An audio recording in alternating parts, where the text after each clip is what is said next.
ready on set. Camera roll. Rolling.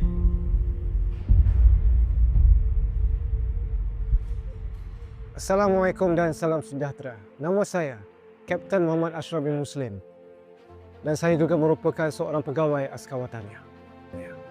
Bagi saya, menjadi seorang Askar Wataniah bukan sekadar satu pilihan, tetapi satu penghormatan. Ia adalah sebahagian daripada hidup saya. Saya sertai Askar Wataniah kerana saya percaya bahawa setiap rakyat Malaysia mempunyai tanggungjawab untuk berbakti kepada tanah air.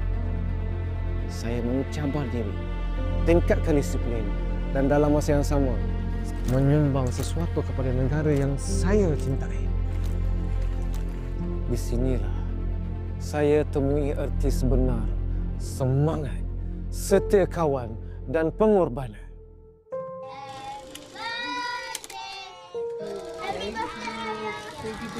Perjalanan ini tak mudah. Antara kerja, keluarga dan latihan, masa menjadi cabaran utama. Setiap peluh, setiap keletihan mengajar saya bahawa kekuatan sebenar bukan datang dari tubuh, tapi dari hati yang tidak pernah mengalah.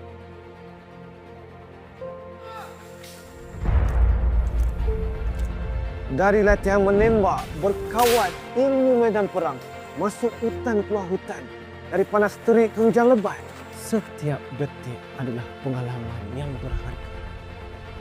Kami datang dari latar berbeza, tapi kami bersatu di bawah satu panji, mempertahankan maruah dan keamanan negara.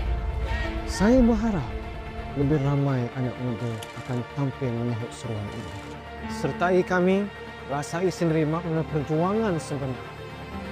Jadilah generasi yang bukan hanya tahu cakap tentang cinta tanah air, tapi sanggup berkorban untuknya. Askar Wataniah bukan sekadar uniform. Ia adalah cara hidup. Ia membentuk siapa saya hari ini. Dan ia adalah sebahagian dalam hidup saya.